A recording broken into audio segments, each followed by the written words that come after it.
Así que volví en forma de fichas. Acá estamos.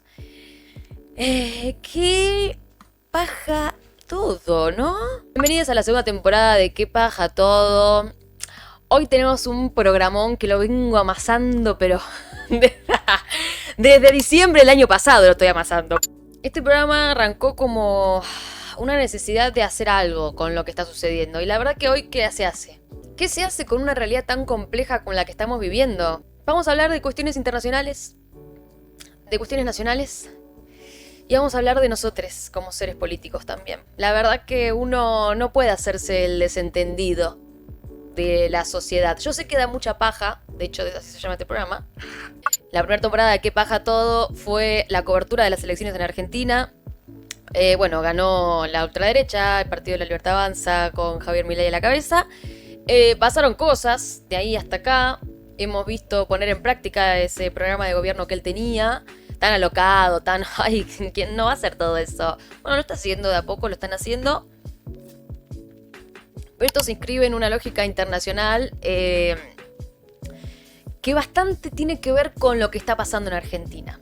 Porque nosotros pensamos que en Argentina la historia es la misma siempre. No, la historia del mundo es la misma siempre. La verdad que nosotros solo ocupamos un lugar más. Y les traje unas notas, unas cosas. Este es un newsletter de Juan Manuel Carr de Cenital, que se llama Mundo Propio. Me llamó mucho la atención este newsletter porque habla de casos de influencers que están saltando a la política seria, digamos. En este newsletter hay otros casos internacionales que vamos a leer un poquito acá, de influencers que saltan a la política tradicional. En nuestro caso, en Argentina, Milei viene más de la tele, pero convengamos que hay ahí una militancia muy fuerte en Twitter, en TikTok y en otras redes sociales de presencia del discurso libertario que ha logrado capturar a mucha gente. Este es el que yo fui a ver su canal. El chabón tenía un canal de YouTube tipo, mira todo lo que puedo hacer en 10 días. Y se ponía objetivos. Unos objetivos que era conocer al Elon Musk, porque ahora todos los pibardos adoran a Elon Musk y van y lo idealizan. El chabón, que si quieren les tocamos un poco, su canal de YouTube es de este tipo, del tipo... o sea, vos lo ves así, es muy estética... 5 minutos craft, ¿viste? Como esos videos falopa que están hechos para que vos te quedes ahí enganchado sin pensar y mirando. Bueno, el chabón hizo un chiste y dijo, ahora me voy a poner como objetivo ser diputado. Y sacó votos. Este es el caso que yo no podía creer. Tipo, como aquella gente que está organizada políticamente a través de las redes, ok. Pero este chabón, a través de YouTube, hizo campaña y rozó el 20% de los votos. Triplicando el número que le dan las encuestas, logrando disputar con formaciones históricas. O sea que hoy también no hay que subestimar la capacidad que tienen estas plataformas de hacer política. Bueno, acá el newsletter cita otros casos también que son de nuestra generación. Eso es lo que me llama la atención, que son todos pibardos que vienen a representar a una sociedad que no encuentra la representación en la política tradicional. Entonces hay primer cosa para analizar, ¿no? Como qué sucede con los métodos tradicionales de hacer política que hoy están invadidos con las plataformas, cómo están repercutiendo. Parece que es olis, está muy como instalado el seguir la política por las redes. Como que las referencias se construyen ahí muchas veces. Hay que tratar de entender que no todo lo que sucede, o sea, la implicancia que tiene lo virtual con lo real, porque hay un mundo, y acá me voy a poner seria, hay una distancia muy grande que se puede generar desde mi identidad virtual a mi identidad real. Como que uno trata de poner en las redes lo que a uno le gustaría hacer, como selecciono la parte más linda de mí. Incluso hasta me pongo filtros para yo no ser yo realmente. Y me presento al mundo, me presento a la gente, al público internet, me presento con un perfil que yo no soy en realidad. Entonces hay una parte de... Y también hay una imposibilidad de las tecnologías de representar lo real. Lo real queda desdibujadísimo. Como que esto va más allá, esto es como Black Mirror. Ya es como que estamos caricaturizando la política a través de las redes sociales y las dinámicas que se forman en las redes sociales. Y estamos dominados por las empresas de tecnología. Básicamente, este Elon Musk es la viva prueba y la admiración que genera, ¿no? ¿A qué voy con esto? A que por eso tenemos gobiernos influencers. Por eso tenemos personajes caricaturescos de las redes gobernando los países. Países importantes como Argentina, como Estados Unidos. Hay otra cosa más que les quería compartir en relación a este pensamiento que estoy teniendo de que la política está siendo intervenida por el mundo de la digitalización a nivel...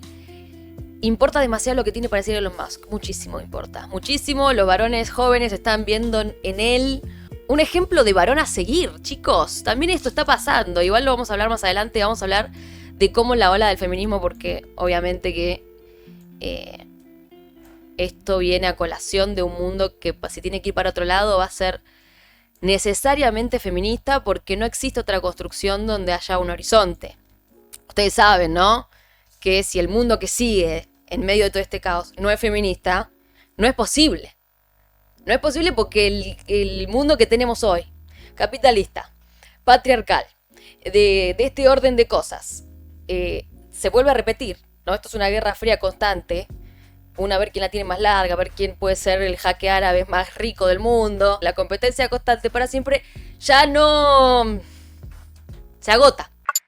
Voy a bajar un poco porque estoy gritando y veo que satura. Se agotó. Si queremos realmente que las cosas sean diferentes, tenemos que intervenir otras representaciones del mundo. Por ejemplo, las mujeres. Por ejemplo, las diversidades que están siendo perseguidas, que siempre son corridas y descartadas. Capaz que tenemos otras ideas de cómo hacer las cosas y capaz que están buenas. Acá traje para pensar un poquito en escuchar otras voces algo que me pareció interesante. Yo soy de escuchar análisis políticos, pero siempre, y la gran mayoría que escucho, suelen venir de lo que se conoce en internet como los gordos política. Siempre como los varones del stream, los pibardos que les gusta hablar de política. Pero hay alguien que escuché que me acercó Futurock el otro día, que me pareció interesante. Es un pibe de mi edad, es un pibe que viene de un barrio, que es de capital, pero que entiende un poco la lógica del laburante, digamos. Esa no representación que yo no encuentro, que como piba del conurbano, que como piba atravesada por políticas públicas toda la vida, porque si yo estudié fue gracias a la pública, si yo trabajé fue gracias a lo público, si yo pude acceder a ciertos derechos fue gracias a lo público, incluso si puedo streamear es gracias a que tuve una Conectar Igualdad. Así que gracias a la Conectar Igualdad yo puedo volverme un streamer hoy tarde, porque llegué tarde a Twitch. La verdad que la brecha digital existe también. Entonces necesariamente hay un cierto universo de discusión de ideas en donde los pobres no accedemos, no llegamos. Y escuchar a un pibe pobre me hace entender un poco dónde estoy parada también. Porque al no encontrar esa representación, uno siempre piensa que o está mal, o está equivocado, o termina ahí habiendo como un... no sé qué pienso, y termina eligiendo alguna representación que no le satisface o que no tiene que ver con su realidad, porque cuánto pobre hay votando a Milei. Ustedes saben que yo amo la Futu, tipo, mi sueño es trabajar ahí. Casi el otro día tacleo a Fede Vázquez y le tiro mi currículum en la cabeza. Pero me pareció interesante, primero cómo lo tratan a él como un objeto de estudio, tipo, a ver lo que piensa el pobre. Y eso suelen hacer mucho, como que uno ingresa a esas mesas de debate cumpliendo el rol de a ver qué piensa el pobre. Y es como que digo, ay la puta madre, ¿cuánto nos falta para nosotros acceder a un lugar de representación desde el derecho propio a hacerlo, ¿no? Y no teniendo que cargar todos estos estigmas que a veces pueden ser tomados como, bueno, a ver qué tiene para decir el marginado, o a veces por ser marginado directamente no te tienen en cuenta. Seleccioné varias partes de lo que él dijo porque me pareció muy interesante, sobre todo el final de la entrevista. Si la pueden ver, véanla. Más allá de la cuestión del zoológico que sucede cuando va un pobre a un programa, él habla en un momento, hablando de estos gobiernos influencers, volviendo a cómo arrancó este stream, hablando de los casos europeos en donde a través de las redes sociales se ganan elecciones. Él habla del voto troll. Una figura también de voto troll. De voto troll. ¿No? Onda, la figura del escucha troll ahí? digital. Sí. Genial. Un poco jugar con los sentidos y lo simbólico de lo que está enfrente, del progresismo, la intelectualidad, cagándose un poco de risa y siendo invencible, ¿no? Porque en realidad es un chiste constante. Claro. Cuando te enojas, el chabón te dice es un chiste. Y el voto es un poco eso. Es como, esta democracia la aprendimos muy bien, el kirchnerismo nos la enseñó bien. Vamos a jugar acá. Vamos a votar como ustedes nos dijeron. Por las urnas, vamos a vengarnos. Sé que hay mucha gente que votó así, que votó al loco divertido porque, y no sé cómo explicarlo, pero esa cosa chabacana hay como diferentes sensaciones con el votante de Milei, el pobre votante de Milei, ¿no? Que uno se cruza, la verdad. No nos cruzamos empresarios, no me cruzo empresarios asociados que puedan crear leyes. Yo me cruzo al pobre confundido, al pobre que piensa que acá alguien le va a dar una mano. Una de esos motivos por el cual votar a Milei puede ser, primero, una necesidad de esperanza y de creer en algo y verse desesperado y desilusionado. Y otra es decir, es una joda y un poco de venganza de a que se pongan las pilas los otros. Que me ofrezcan algo mejor, entonces. Voy a votar a este loco. Y me parece que hay algo cierto. Votar al tipo normal ya no garpaba, menos post pandemia. Tal cual, amiga. El tipo normal es un embole. Y no había nada más. Y me voy a ir metiendo a lo nacional, ¿no? Como a lo que pasó acá en Argentina.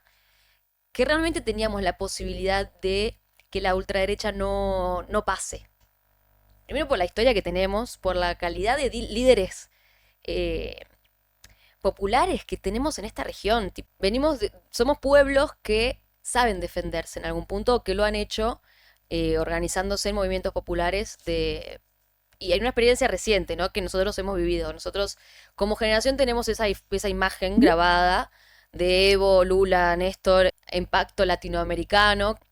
Es necesario para defenderse de algunos intereses de países que tienen otra influencia en el mundo. Y yo me quiero meter un poquito en la política nacional. Y algo que estuve escuchando mucho es las autocríticas al peronismo. Son las constantes autocríticas al peronismo. El tema de Alberto y la pandemia y la foto. Y eso está muy bien, es muy cierto, no deja de suceder. Pero también me parece que hay una cosa global que viene sucediendo, que es esto de los gobiernos influencers. Y son varios frentes, y yo con esto no digo que no importa lo que haga el peronismo, vamos a caer en las trampas del avance de la tecnología de todas formas. No digo eso, pero me parece que las autocríticas es un porcentaje, yo diría relativo, no sé si es... pero bueno, no vamos a dejar de plantear algunas. Eso y que los oficialismos no ganaron post pandemia excepto en México. Ah, sí, ya con la pandemia. Vamos a ir a la pandemia, Abril, no te preocupes. Eso termina ahí. De hecho, este stream tiene 3 etapas. Estamos en la segunda y la última tiene que ver con la pandemia. Porque de ahí venimos. O sea, todo contexto se puede analizar. mirando el recorrido, ¿no?, que uno tiene. Hay una pandemia que nos atravesó realmente, que nos cuesta mucho hablar de eso, de lo traumática que fue. También donde se imprimieron esas desigualdades del mundo. Porque cómo hayas vivido la pandemia es según el lugar donde estabas parado. Si tenías casa donde quedarte, cómo era esa casa donde tenías para quedarte, si la familia que te tocó tenía dónde atenderse, el rol de los estados, ¿no? ¿Qué opinas de Moreno? ¿Es relevante? Sabes que no lo escucho mucho a Moreno. Me aburre bastante. Me aburre bastante. Es un tipo de política que no me convoca. O sea, yo soy una piba del conurbano, tengo problemas de piba, tengo problemas de piba joven y de piba joven pobre. Un tipo como Moreno está muy alejado de lo que es mi historia de vida, entonces es como que siento que nada de lo que tenga para decirme es nuevo o me es cercano, para mí. Me voy a volver a apoyar en mi compañero Pablo Fernández Roja. Va a sonar fuerte lo que estoy a punto. No me miro a decir alguna salvaja. Dale. El reclamo no es el hambre. Mm. Por ahora. Por ahora. En la Villa de Capital. El reclamo no es el hambre. El reclamo es guita. ¿Cómo es la diferencia esa? Porque la guita, ¿para qué es? La guita para qué es, claro. La guita que nosotros Esa pregunta es un poco de ¿para qué quieren plata los pobres? creíamos que teníamos para el consumo, para Sí. la fiesta y la inclusión desde ese lado, no estaba desde Alberto, ¿no? O sea, ¿no? Entonces estamos igual. El tipo nos habló en un idioma en el que, ¿no?, puso en la mesa la guita, que es importante esa discusión. Repito, en el progresismo tenemos miedo a armarse una asamblea y tenemos mucho miedo de nombrar la palabra guita, y hablar de números es, ¿no? Cuesta mucho, da mucho pudor y sobre todo en los momentos de crisis porque es como a ver quién está peor. Siempre se juzga al pobre por cómo usa la plata, porque también pasa eso, uno es un cabeza de termo, entonces a veces priorizás comprarte unas zapatillas antes que arreglar el poner reboque a la pared. También sucede, sí, estamos criados así, también, sí, para el consumo, para desear consumir. ¿Cuál es el problema? Y él dice algo que me interesó mucho. Cajas, números, plata, con quien sea, nos cuidamos muchísimo. Tenemos miedo de hablar de cuánto se gasta, quién quiere poner que se arme acá un bar o lo que sea. Sí. Cuánto tiene que ganar el que labura, cuánto no. Siempre, viste, todos tenemos vergüenza de decir cuánto ganás, cuánto no ganás. Eso creo que es una moral que actúa para el orto. Es una moral del progresismo. Sí. De que plata no se habla. De plata no se habla. A mí me pareció como una verdad revelada. Me pareció que es cierto que es difícil hablar de plata, que es difícil como en los espacios progres, ponerle número a las cosas. Digo, hay dirigentes muy alejados de la realidad de cuánto sale un bondi, de cuánto cuesta, cuánto ganan los jubilados, de cuánto cuesta vivir, de alquilar, de lo que cuesta alquilar. Falta representación de gente em, con ciertas complicaciones en la vida, porque ¿cuántos inquilinos tenemos en el Congreso, por ejemplo? Pasa eso, como que la política también empezó a hacerse un lugar de difícil acceso para nosotros, para los pobres. A Milei le preguntaron cuánto estaba una leche y no sabía. Por eso, por eso digo, no es gente que tenga una vida normal, ¿viste? Como y mismo lo pienso con los dirigentes del peronismo, hablando un poco de esas autocríticas, ni hablar de que Alberto terminó su gestión y se fue a vivir a España. Massa fue candidato a presidente y después se fue a trabajar a Estados Unidos. Entonces es como, chicos, ustedes tienen la vida resuelta. Ustedes realmente no se van a morir de hambre. No tienen un lugar donde caerse muerto. Hay mucha gente que no. Y vivir con esa desesperación, vivir con esa urgencia soplándote en la nuca constantemente de no tenés casa, si te quedas sin trabajo te quedas sin comer. Realmente lo único que te sostiene son tus redes afectivas, tus redes comunales, el comedor del barrio, la iglesia. Falta de representación para mí, Hernán. Same. Same. Por eso digo, como que el universo de la representación política, que es algo que viene hablando Cristina hace tiempo, ¿no? Se está reduciendo, se está reduciendo, se está achicando, está siendo cada vez más acotado, es difícil encontrar nuevas ideas, es difícil encontrar nuevos discursos donde sentirse representado y me parece que esto tiende a achicarse cada vez más. Y acá viene la cuestión de la pandemia y también la cuestión del feminismo, que en principio parecería un nicho, porque es cierto que el feminismo a nivel militancia es un nicho, pero las mujeres y las diversidades del mundo no son un nicho.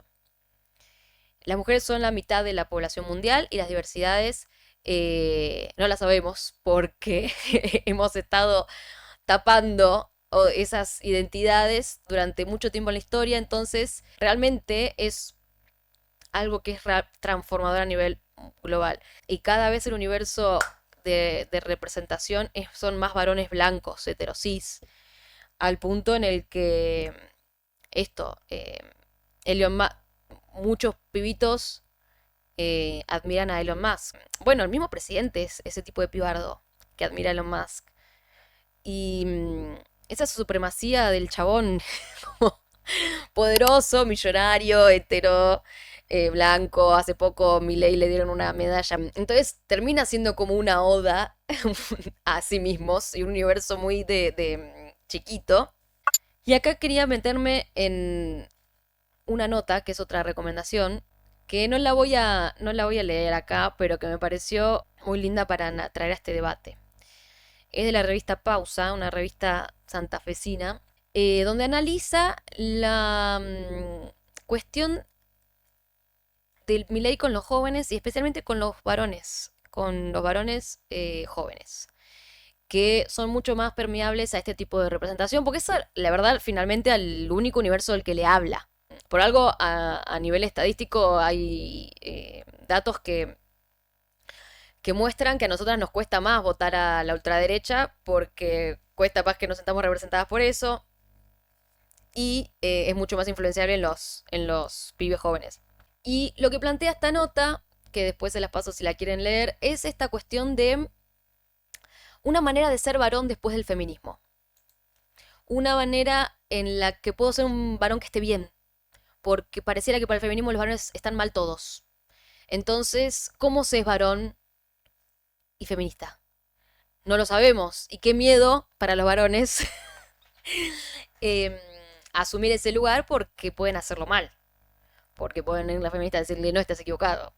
Y me pareció interesante lo que dice Pablo en esta entrevista, que habla, se mete en este tema, se anima a posicionarse y que me parece también falta eso. Los chabones tienen tanto miedo de ser cancelados que tienen miedo de estar pensando mal. ¿Cuáles son tus Brasil? cuestionamientos, por ejemplo? Del feminismo, para mí habría que preguntarnos qué pasó con la frustración sexual de los pibes postadolescentes que votaron a Milei. Esa es la pregunta que me parece que tenemos que hacernos y que también tienen que hacer los varones, ¿no? Porque también pareciera que si sos varón no podés preguntarle cosas al feminismo. Y me parece que esa es la razón por la cual no estamos avanzando.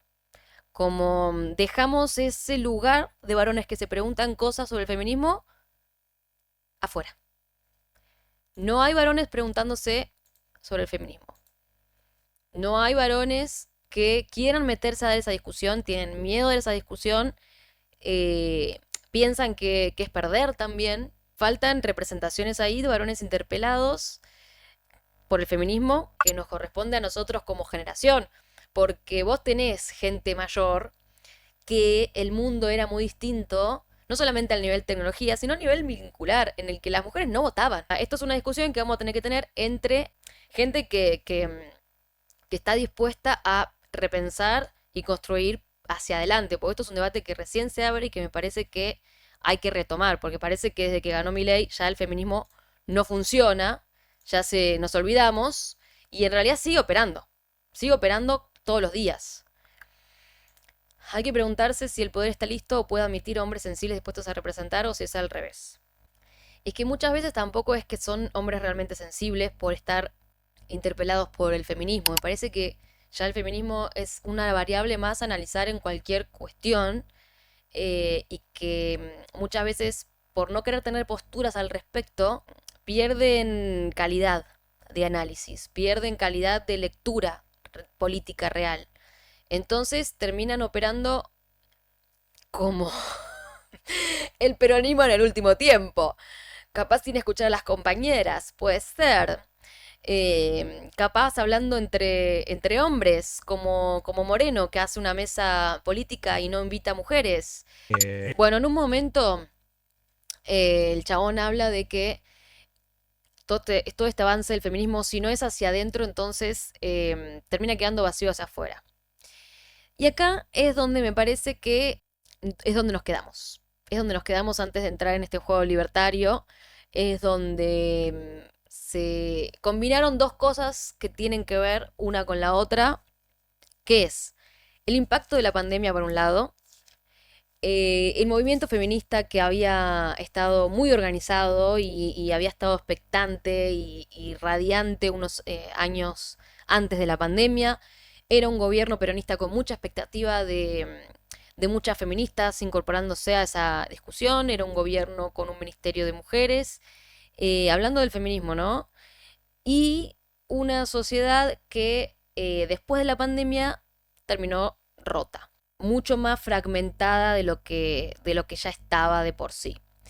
Las redes sociales nos ayudan más a encontrar esos nichos y a distanciarnos entre nosotros al punto de deshumanizar al otro por cualquier razón. Puede ser porque usé el lenguaje inclusivo, porque soy blanco, porque soy negro, porque soy lindo, porque soy feo, porque soy gordo, porque pienso así, pienso asá, porque me gusta Pokémon y no Dragon Ball. Puede ser por cualquier cosa. Pero la fragmentación está. La pandemia hizo que esa sociedad no solo esté más fragmentada, sino que las desigualdades, las diferencias del mundo y esa fragmentación impactó de una manera en la que atravesamos esa pandemia y quienes quedaron más rotos, más desarmados, más vulnerables, también quedaron más propensos a ser representados por un chabón que viene, que está enojado, que conecta mucho con esas emociones.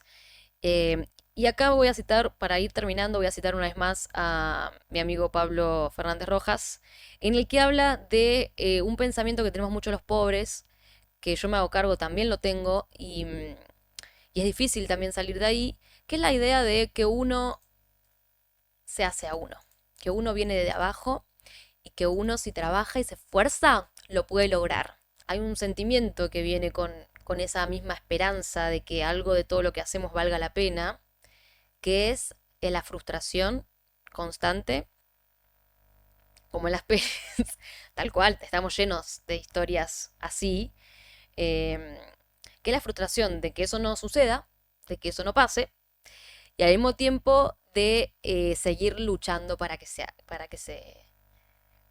concrete, ¿no? No se está reflejando. Conozco gente que se quedó sin laburo y lo sigue bancando Milei, ¿eh? O sea, literalmente hablando. Ah, ¿cómo es ese razonamiento? Yo creo que la figura de hacerse uno hace que no creas que te despidieron por Milei, sino que, ¿no? Uno se consigue las oportunidades, entonces, ¿no? Uno es emprendedor de uno mismo. Entonces, todavía hay una promesa ahí. Tengo que creer en eso, tipo, necesito creer en eso. No puedo pensar que no hay una manera de hacerme una oportunidad en el mundo para cumplir mis sueños, para tener la vida que quiero. Porque si no creo en eso, me mato. O sea, estoy haciendo este stream a la hora del corchazo un domingo. No me queda otra. Un poco que esa figura del hacerse uno, de levantarse todos los días, claro, tal cual, esto que dice Hernández, me recordó a qué importa quién gobierne, tengo que seguir laburando. Y sí, porque es cierto, Milei es la respuesta a todo eso también en este contexto de distanciamiento de cierta dirigencia, la dirigencia del peronismo, que es la que suele representar los intereses del pueblo, con las realidades del pueblo. Porque que te rajen del laburo muchas veces para nosotros es común, básicamente. no pueden llegar a rajar de muchos laburos.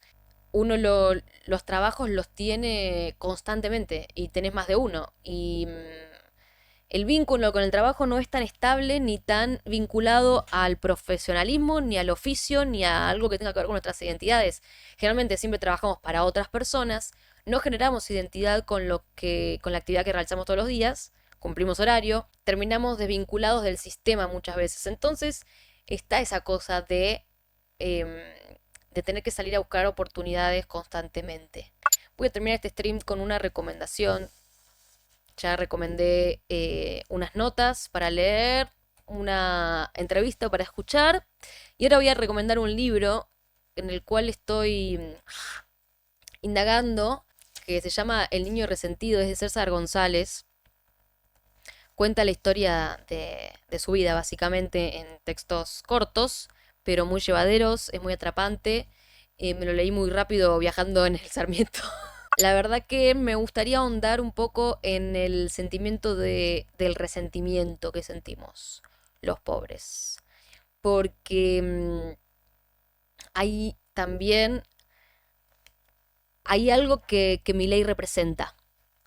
Y es esta bronca, ¿no? Con el sistema, con la casta, con la política, con la democracia.